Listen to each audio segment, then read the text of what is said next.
Look, we're going to be diving into the secret of why some people sell more than others, why they make more money than you or others, and we're going to tell you how you can do that too. So we're going to be looking into the growth mindset. And you might think, well, we usually do videos here about sales psychology, sales hacks, sales tricks, sales techniques, whatever you want to call them. But the thing is this, you can't deliver these things without knowing or about mindsets, about having the right delivery, about the right attitude or confidence. We've done one or two videos on it, but I think really is important to kind of nail home, because if you don't have the right mindset, you're not going to be able to do any of the tricks or any of the sales psychology that you want to do. Like, all the tricks in the trade doesn't work. I have seen people with mindsets that are amazing. Just, they have the confidence, the mindset, they have that growth mindset, as we're going to be diving into today, and they just kill it in sales. They have no idea about sales psychology, about sales hacks, or brain wiring, or brain plasticity, or whatever you want to talk about.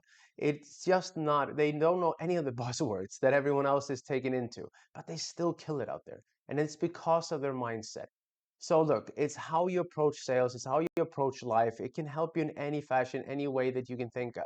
So look, stick around, because at the end of this video, you'll not only understand the psychology behind growth mindset, but also you develop it and how to apply it. And this will boost your career. It will boost every aspect of your life. So I implore you to stick with this and see how this will help you in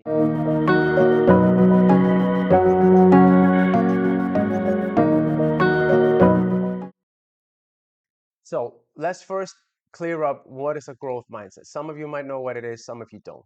So it was popularized by a psychologist, Dr. Carol Dweck. It's the belief that your abilities and intelligence can be developed, that you can, with effort, learning, and persistence, push through and become better in everything.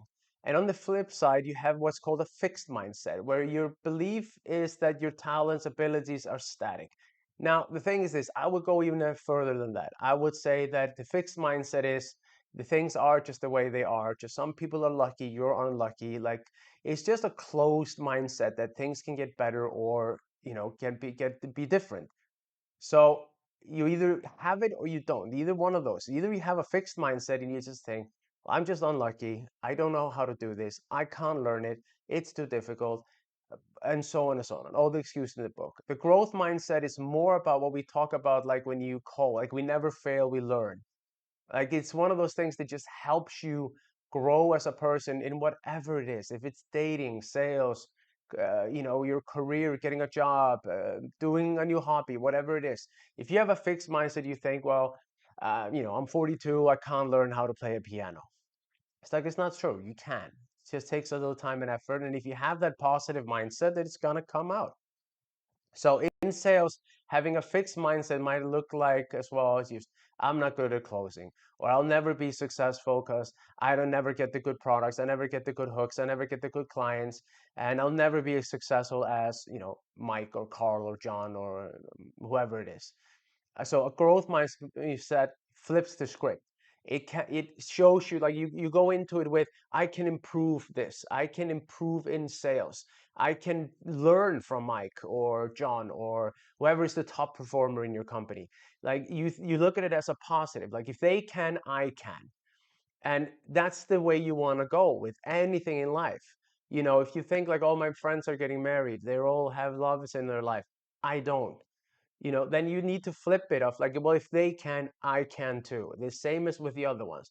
And you can do all the excuses in the books. They have better products, better areas, better this.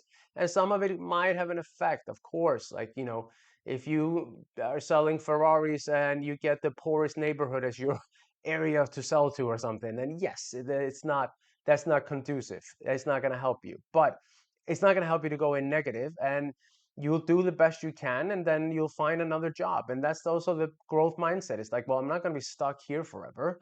I just need to prove my worth and either find a better job or I'll get a better territory. So when you analyze the top performers around you, try to learn from them. And then, so look, the neuroscience behind all this is that, look, it's fascinating. So when you have a growth mindset, your brain can literally rewire itself. It's called neuroplasticity. And studies have shown that when we challenge ourselves, the neurons will form connections. What was it? The neurons that fire together stay together. So the more you do it, the more they connect, the bigger the connection is. I mean, this is in psychology, CBT, cognitive behavioral therapy. You can look into it. It's not hokey pokey. It's not wooey gooey. It's not Hufflepuff.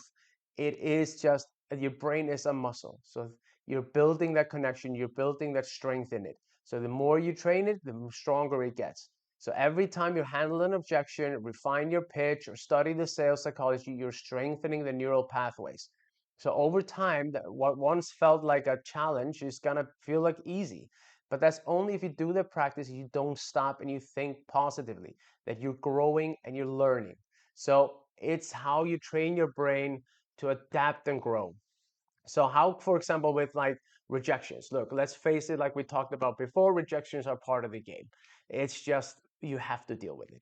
So a fixed mindset view will look at the rejection and say, I failed, I'm bad at this, the product is bad, the company's bad, whatever it is. A growth mindset, however, will see the rejection as feedback. Okay, what can we learn from this? What is it that we need to improve for next time? So psychologically, psychologically, like the inside of it is that this ties into the whole concept of attribute theory. People with a fixed mindset tend to attribute failure to internal, unchangeable factors like I'm not cut out for sales, I'm not good enough, I'm not charming enough, I'm not handsome enough, I'm not lovable enough, whatever it is. But people with a growth mindset will attribute it to external, changeable factors like, well, this wasn't the right approach. I'll try a different one next time. This wasn't the right perspective. This wasn't the right, sales pitch. This wasn't the right product for them. It wasn't the right time for them. It had nothing to do with me personally. I can grow and I can be better. So the shift in perception or this perspective makes you a lot more resilient, and which is essential in our field and in any field where you're gonna hear no a lot, and you're gonna hear no a lot. So you gotta learn this if you want to succeed. So another hallmark of growth mindset is embracing feedback, even when it's hard to hear. So it's the whole thing about, look, it's not failing, it's learning. And we're falling into the ego trap. A fixed mindset, you will look at feedback as criticism or failure. A growth mindset will look at it and go, well, this was great. Like there's an idea that I once heard, and I love this idea. It was, if you want to sell something, if you want to sell, let's say, an ebook, or you want to sell a course or something like that, and you want to have a specific companies in mind that you want to like target, well, call 50 of them. I mean, you call 50 of them, ask them, just say, look, I'm calling, I want to keep it short, I'm not going to try to sell you anything, I want to get some feedback. Do you have 2 minutes for me? Most people are willing to help and are willing to be there for you. So when you do that, you actually get them to go, oh, sure, I'll listen to you. And then you get the feedback from them. And then you learn, you ask them, well, let's just say it's a course. You want to teach them uh, sales. Can't think of anything off the top of my mind right now. So you want to teach them how to sell. Ask them, what are the biggest challenges you're facing? Like, what would you want to see? Like, if you were to buy this, if I made the perfect course for you, what would you want to see in it? And then you look at it and you see what they say. Like you call 50 of them, you're gonna get a red line, a red thread through them that's telling you that 50% of them, 60% of them want to learn this or want to work on that. And then you build your course around that. And then you send out an email blast to 4,000 companies, 3,000. You cold call them, you do whatever it is. And you're going to be much more likely to hit on what they're looking for because you did your research. And you didn't fail when you called those 50s. You had a goal in mind. And you didn't fail because you didn't make the course and it just went viral or something. You just learn. You just learn from calling them. Set yourself up for success.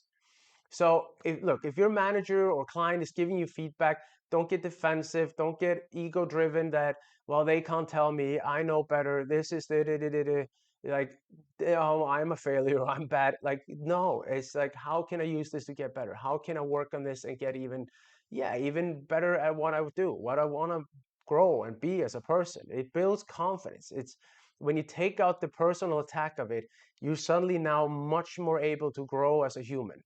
So look, it's the power of effort and persistence as well. With a growth mindset, it aligns with it, 10,000 hour rule to, was popularized by Malcolm Gladwell, which emphasizes that mastery comes from consistency and deliberate practice.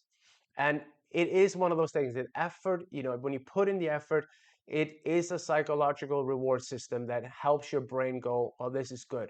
Like if you see the result from hard work, like landing a big client or something after weeks of persistence, your brain releases those dopamines and tells you did good. This creates a positive feedback loop, making you more motivated to keep going. Persistence is key in sales, whether it's following up on clients, or calling 20 people, 30 people after hearing no so many times. So remember, the most successful salespeople are rarely the most talented one. And I swear to God, I've been in sales for 20 years. I've seen guys come in there that know all the psychology, all the books. They've read everything, but they still don't succeed. And then I see a kid come off the street that just has that growth mindset, and he's just positive attitude, and he's just up for the fight, and he calls and he murders them. Even by not doing the things that they talk about doing, they will have every step planned out, and they still can't beat him because he just has that attitude of like, this isn't hurting my ego. They might get hit and think, fuck, I haven't sold anything in 10, 20, 30 calls, whatever it is, and think my whole thing is ruined. Go into the plan, wait, what am I? I'm shit at this. Why did I do it this way? Oh, this is so, oh my God. And they get in their own way. Well, the kid will just go, okay, like nobody is, responding to this opener. I got to try something else. And he'll just use that to kill it in the field. I promise you, you can do it. So practical tips to grow, to grow your mindset and get into the growth mindset, as it's called. Now, we've covered the theory, so let's look at some actionable steps. So embrace the challenge. Seek out tough clients in new industries. These are opportunities to learn. Reflect and adjust. After every call and meeting, think like, all right, what went well? What could I improve? And celebrate, of course, their progress. Track your wins, no matter how small they are. This reinforces the effort reward loop. And learn from others. Study the top performers in your company, listen to sales podcasts, and read books. Growth mindset thrives on continuous learning. So when I mentioned before the kid that came in and didn't know anything and was beating everyone, he's a natural sales guy because he's got that bravado. But if he wants to go to the stratosphere and become the top performer, of course he has to go and study. Then it goes without saying. So reframe failure. I never say I failed. Say, okay, I learned something here. So sales is a mental game as much as it's about skill. So without the growth mindset, you're not only going to become, you're without it, you're not going to become one of the top performers. So if you develop the growth mindset, you will become a better salesperson. You'll become a better human, but also more resilient, adaptable, and fulfilled professionally. So what's the one thing this week that you could really commit to cultivate in your growth mindset? Let me know in the comments, and I'd love to help you guys out. And if you found this video valuable, please don't forget to subscribe and share it with those who need a boost in their sales journey. And look, if you subscribe and you also see when I give out my ebook, it's in the works. It's going to be 50 psychological tricks in sales. And I might do a sales motivation book as well. So let me know if you think that's a good idea. I would love to hear from you guys. So hope you're doing good, and I'll see you guys in the next one.